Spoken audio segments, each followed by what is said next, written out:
All right, yo, what's going on, everybody? It's your boy Lethal.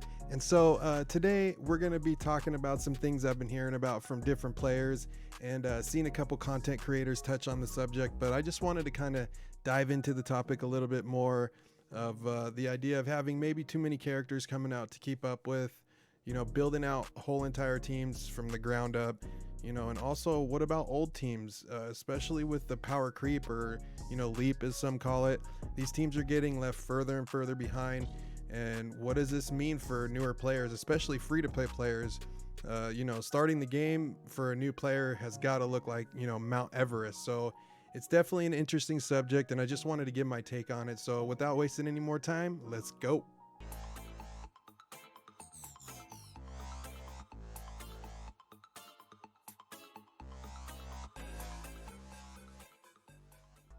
All right, you guys, so let's get into this. I've talked to some people, and some of them, they feel like we're getting too many characters, and the resource crunch, for all these new characters is pretty unreal. It's pretty crazy. If they're going to be releasing characters like this, then I think they definitely need to increase the amount of resources that we're getting, or the rate at which we are getting the resources. Like gold. And T4s, especially when one T4 ability can be like 240 T4s, I think, for the ultimate or the passive. And farming T4s, you only get to farm, I think the challenge is 3 days a week at 15 a pop. So it could take a few weeks to a month to get just one ability enough T4s to finish that ability.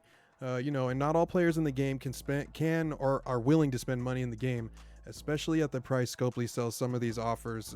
It can be a little bit crazy, as we all know, as well as building up an entire team from the ground up. I mean, that's a lot. For one character, taking him or her from level 1 to 85 is over 8 million gold. I mean, that's a lot of gold. Some people have gold hoarded up, but for other players, that can be a lot of gold, especially a whole entire team. For example, this team that I have posted, the Darkhold team, this is going to be the new meta, the new best team in the game. I got to think, is it my best interest to just ignore the team and say, oh, you know what, I don't care. I'm just going to ignore the team. I'm going to do my own thing, or I'll worry about it later when I can, which some people may have to do, especially if they're not willing to spend money on the game, because a lot of these characters, they haven't even technically been released yet, as far as like the events or the campaigns. Do I suck it up and begin the long laborious grind, which in the end, by the time I've decided, oh yeah, okay, I'm going to work on this team and finish these characters, Scopely's already come out with a new character and new meta. And then you're like, oh, now I don't even want to work on these characters because now I'm focused on the new meta. So, that's definitely something to think about. And the other thing is what about old teams? There's so many old teams that, they get used less and less, and some teams that are never used except in the beginning of the game, maybe. More and more homeless, unusable characters like, Jessica Jones, Ultimus, the Hand. There's plenty of examples. Sometimes I think Scopely's getting a little bit ahead of themselves with the direction they're going. A lot of times I think there really isn't, a rhyme or a reason to why they release characters or when characters get released. I mean, well, maybe as far as a schedule, we can pretty much expect new characters, every month, once a month. They drop either 3 to 5 new characters. Lately it's been 5, and a lot of times it feels like there are only these certain teams that I'm playing with, and I want to use all of these teams and all these characters, from the movies, and all these characters that I like and see, and you're just using the same teams. And for example, the Madeline Pryor addition to the Marauders team was perfect because there was a void left from Sabretooth going to Weapon X, reworked Emma, Sinister, and Strife, and made the team great again. Why can't this be done for a lot of other teams like X Factor? How long has it been since they've needed their 5th character? Eternals, we only getting 2 of them. There's a lot of other Eternals. An Asgardian rework, more Asgardians. AIM, Guardians of the Galaxy rework. New Inhumans, Kree rework. New X-Force characters. Iron Man rework. You know, Hulkbuster and his kit maybe. I mean, make some of these characters. They don't have to be the best characters in the game, but they could definitely be, you know, revitalized and reworked and used again and made, you know, made valuable again. So I think that would be cool. You know, that's kind of what I meant about Scopely going off a little bit in their own direction. I feel like sometimes they kind of just leave a strewed out mess of characters and teams just unfinished, and you know, old teams getting older and more new teams getting better and more powerful.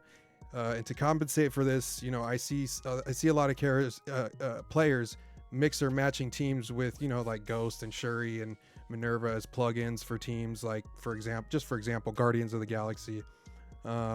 So yeah, that's definitely some things to think about. But yeah, I would love to feel like the 10 best teams in the game, I'm not using them all the time.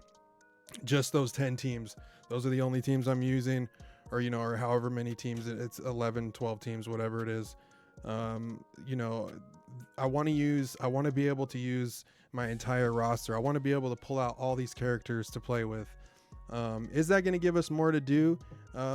Yes. Yeah, it might give us more to do. That's true, you know, but there's always a trade-off for everything. So, just, you know, this video is just to kind of, you know, stir the mind and get you to think about some things.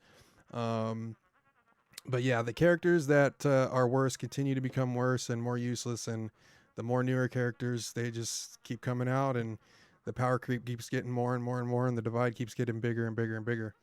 And for newer players, you know, the beginning part of the game is fairly generous. You know, that gets you sucked in. But once you hit a certain point, the dynamics, they really start to change. And now with all these new characters coming out and teams to build, you know, maybe I've, you know, just my thoughts, maybe it's scaring people away from the game just because they think, oh, wow, look at this. This is so much to look at. This is going to be such a grind, you know. Wow, I'm never going to get to that point. I'm never going to get to that, you know, that end game point. But I will say this, I do still think new players are coming to the game. I have new players, you know, come to my chat all the time, and ask me questions. So I don't think, you know, they're not getting new players.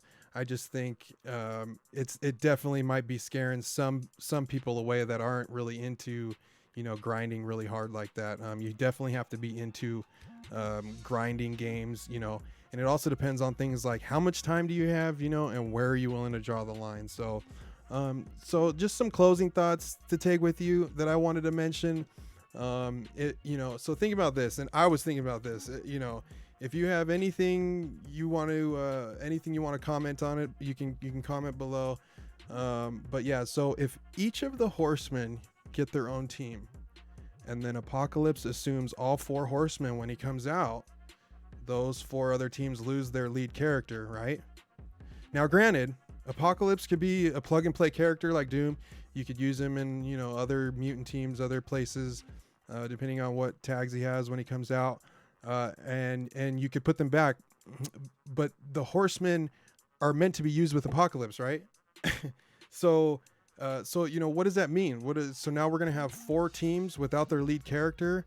You know, can you do theory crafting and add other characters, plug and play characters to those teams? Yeah, you could, but that's not really that's not how they were meant to be played with. You know, so I don't know, just kind of some things I was thinking about. Yeah, if you have any comments on that, I'd like to hear them. Just leave them below.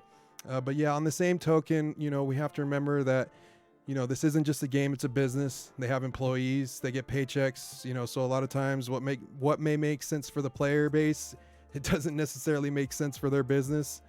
So the question can't, you know, help but come up, you know, do they really care about what the players want? You know, yeah, I believe they do to an extent. They want to make their customers happy, but they also want to make money and keep the game growing with new players. So it's kind of a fine line between business and, you know, making the customer base happy. And I'll also say this too, this is a hobby. A lot of people, especially people like myself that love Marvel, we're willing to spend money on the hobby. Should these players have an advantage?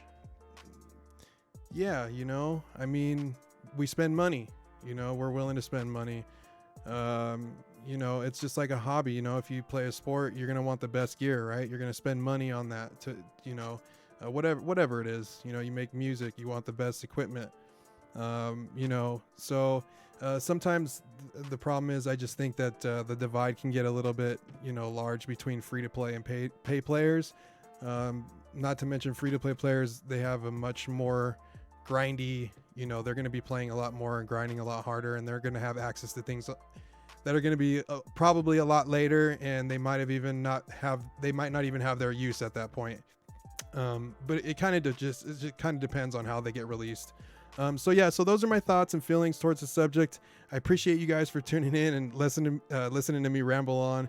I appreciate all you guys. Thank you guys so much for all the views and all the subs that I've been getting lately. I really appreciate it. I'm really trying to get the YouTube up to 1,000 subs. So come with me on my journey. Don't forget to drop a like and a sub. I'd love to have you guys again. Thanks again, you guys, and stay lethal.